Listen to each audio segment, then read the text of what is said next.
Hey there, and welcome to The Explainer. Today, we're basically cosmic detectives on the trail of a phantom, something that literally shapes our entire universe, but remains completely invisible. Yep, we're diving into one of the biggest, most mind-bending mysteries in all of science, dark matter. Okay, so let's just jump right in with a number that's kind of hard to wrap your head around. See, every star, every planet, every galaxy, everything you've ever seen, everything we've ever detected, makes up only about 15% of all the matter in the universe. I mean, think about that. A staggering 85% of all the stuff out there is just missing. It's completely unaccounted for. And that leads us to the biggest question in cosmology, really.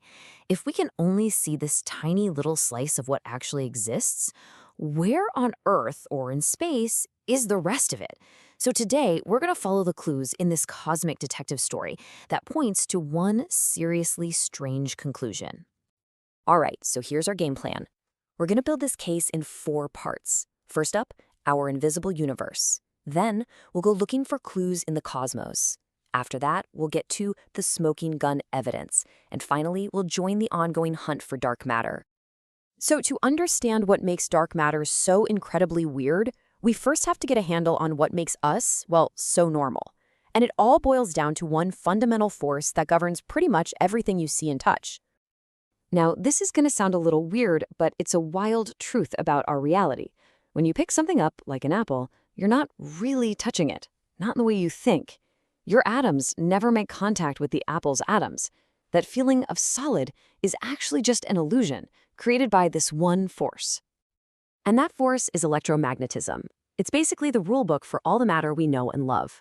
It's what lets light bounce off stuff so we can see it, and it makes the electrons in your hand push back against the electrons in other things so you can touch them.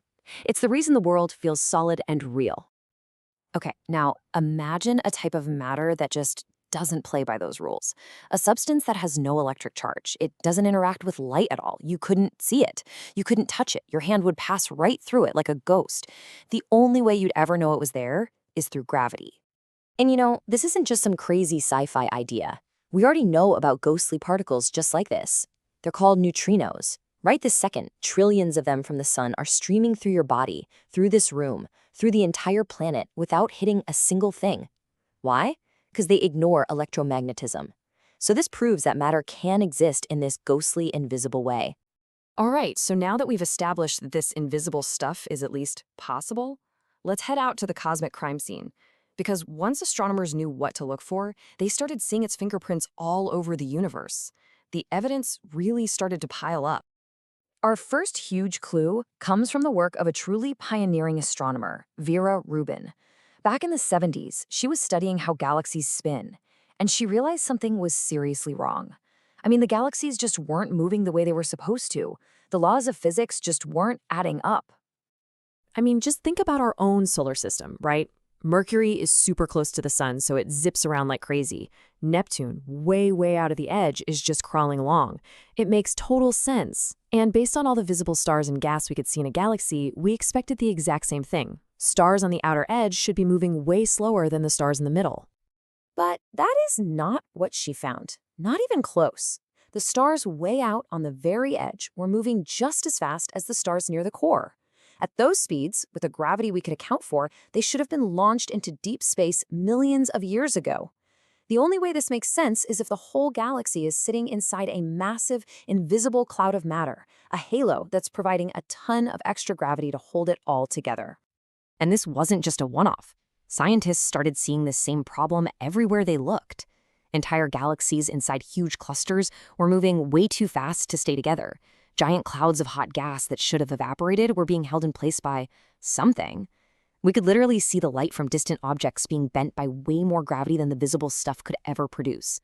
In fact, when we run computer simulations of the universe, we can only get it to look the way it does today if we include this invisible dark matter as a kind of cosmic scaffolding. So, the clues were overwhelming, right? But a skeptic could still argue, well, maybe our theory of gravity is just wrong. And that was a fair point, until astronomers found the cosmic equivalent of a smoking gun, a piece of evidence so unbelievably clear that it's just almost impossible to argue with.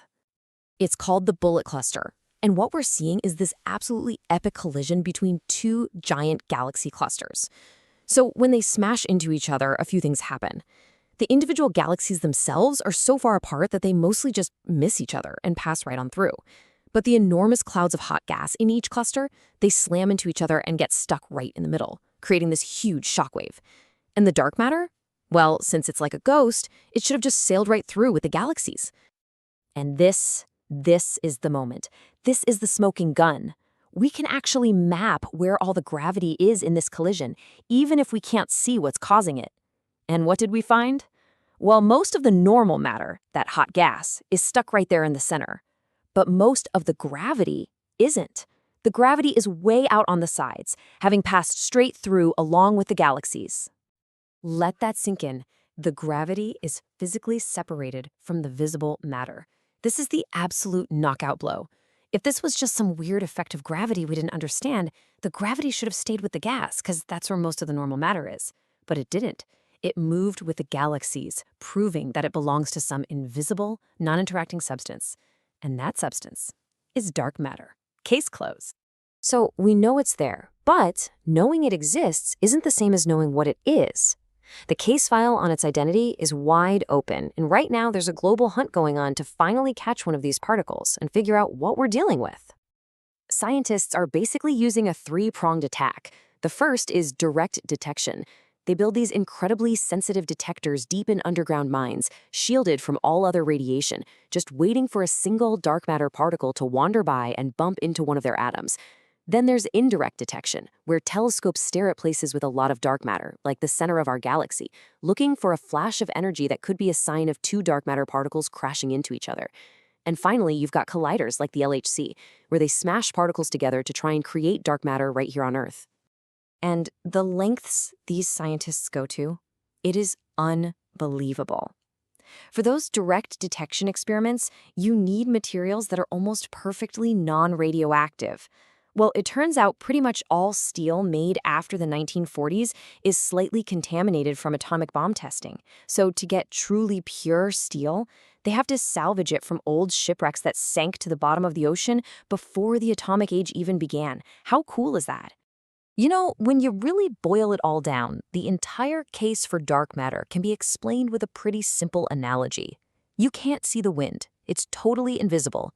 But you can see the leaves rustling in the trees, you can see a flag waving, you can feel it on your face. All these separate clues point to one single invisible cause. We can't see dark matter either, but we can see the galaxies it holds together, the light it bends, and the very structure of the universe it builds.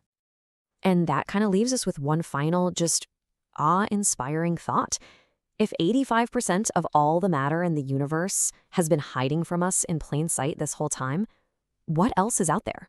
What other invisible forces and undiscovered particles might be shaping our reality in ways we haven't even begun to imagine? Thanks for joining us.